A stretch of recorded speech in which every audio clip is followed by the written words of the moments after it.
পহেলগাম নিয়ে বাড়ছে উত্তাপ। ভারত হাত গুটিয়ে বসে নেই, একের পর এক পদক্ষেপ গ্রহণ করছে ভারত। এবার আরও কড়া পদক্ষেপ নেওয়ার জন্য সর্বদল বৈঠক ডাকা হয় এবং সেই বৈঠক সফলও হয়েছে। তাতে মোদী সরকারের বড় স্বস্তি। কি স্বস্তি?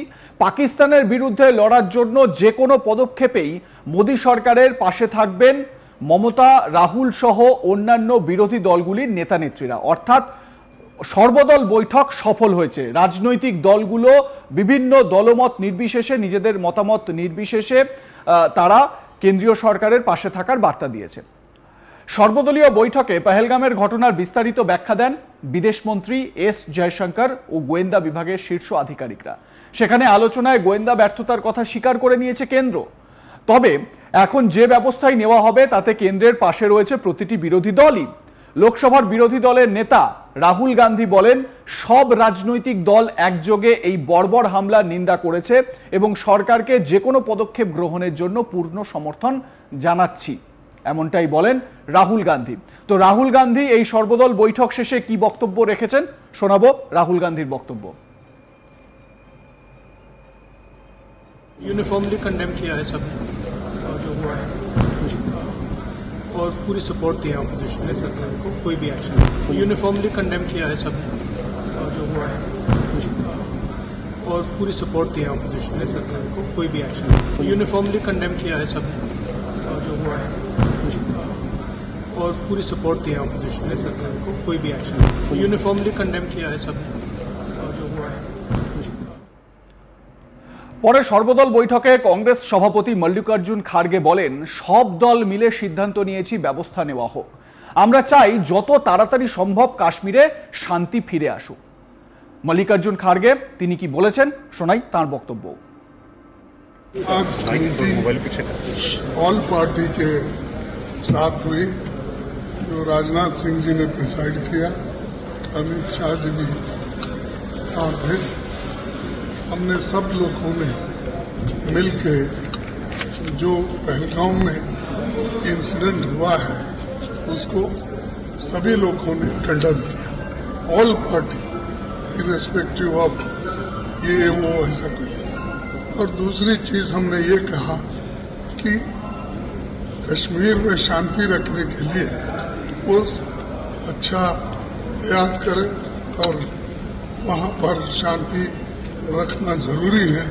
ये बात उनके सामने हमने रखा और उन्होंने ये कहा कि सभी एक्शन ले लें। তৃণমূল সাংসদ সুদীপ বন্দ্যোপাধ্যায় বলেন, জঙ্গিবাদের বিরুদ্ধে কেন্দ্রের পাশে আমরা রয়েছি। গোটা দেশকে ঐক্যবদ্ধভাবে এই সন্ত্রাসবাদের বিরুদ্ধে লড়তে হবে। সকল রাজনৈতিক দলের পক্ষ থেকে প্রধানমন্ত্রীকে বার্তা দেওয়া হয়েছে। আমরা প্রধানমন্ত্রীর সঙ্গে দেখা করার আবেদন জানিয়েছি। সংসদ বিষয়ক মন্ত্রী কিরেন রিজিজুর পরে জানান, মানে এই সর্বদল বৈঠকের পরে জানান, এদিনের বৈঠকে কেন্দ্রীয় গোয়েন্দা বিভাগ ও সরকারের শীর্ষ আধিকারিকরা সংসদের সদস্যদের বিস্তারিত জানিয়েছেন। কোথায় ত্রুটি হয়েছিল এবং কি পরিস্থিতিতে এই হামলা ঘটেছে তা জানানো হয়েছে। গোটা দেশ এই কঠিন সময়ে একজোট রয়েছে। ইতিমধ্যেই বিভিন্ন দেশের কূটনীতিকদের সঙ্গে আলোচনায় বসেছে ভারত। সেই বৈঠকে তাবড় তাবড় দেশ ছিল। বৃহস্পতিবার বৈঠকে বসে বিদেশ মন্ত্রক। এই বৈঠকে আমেরিকা, রাশিয়া, ব্রিটেন, ইউরোপীয় ইউনিয়নের বিভিন্ন দেশের কূটনীতিকরা ছিলেন। এমনকি এই বৈঠকে চীন, কানাডার প্রতিনিধিরাও বিদেশ মন্ত্রকের আমন্ত্রণে ওই বৈঠকে উপস্থিত ছিলেন। মানে এই সমস্ত দেশের অ্যাম্বাসেডাররাও তারা কিন্তু উপস্থিত ছিলেন।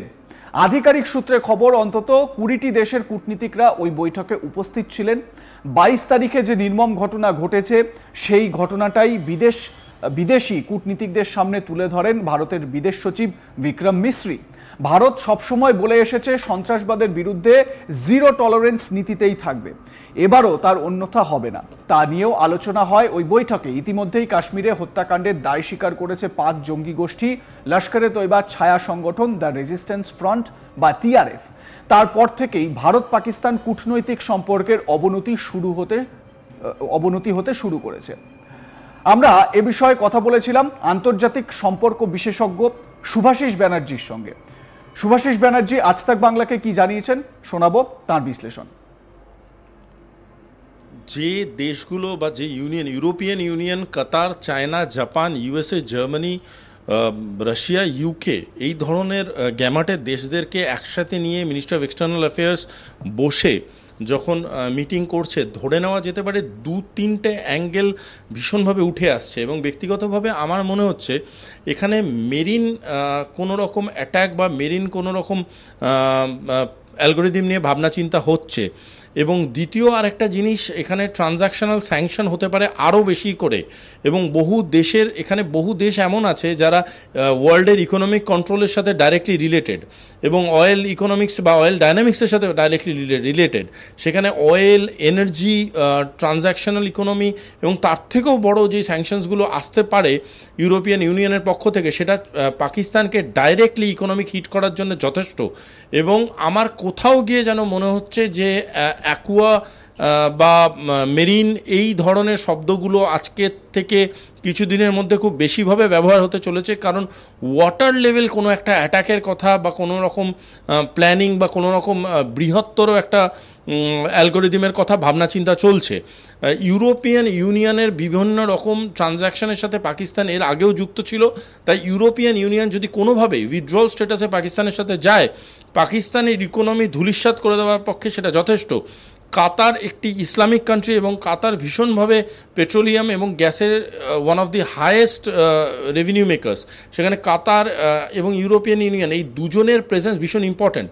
আরেকটা কথা ভুলে গেলে চলবে না, চায়না যে সেই অর্থে পাকিস্তানের বন্ধু হিসাবেই পাকিস্তান বোঝাতে চেষ্টা করে, কিন্তু আমি যেটা গতকাল বিভিন্ন চ্যানেলেও বলেছিলাম যে চায়না কিন্তু ভীষণ ম্যাচিওরড ডিপ্লোম্যাটিক একটা নেশন। তারা জানে যে কোন সময় কোন দেশের সাথে থাকাটা তাদের আবশ্যক এবং তারা অ্যাট দিস মোমেন্ট ভীষণ ভালোভাবে বুঝে গেছেন যে ভারতের পাশে থাকাটাই আগামী দিনের বেস্ট প্রসেস।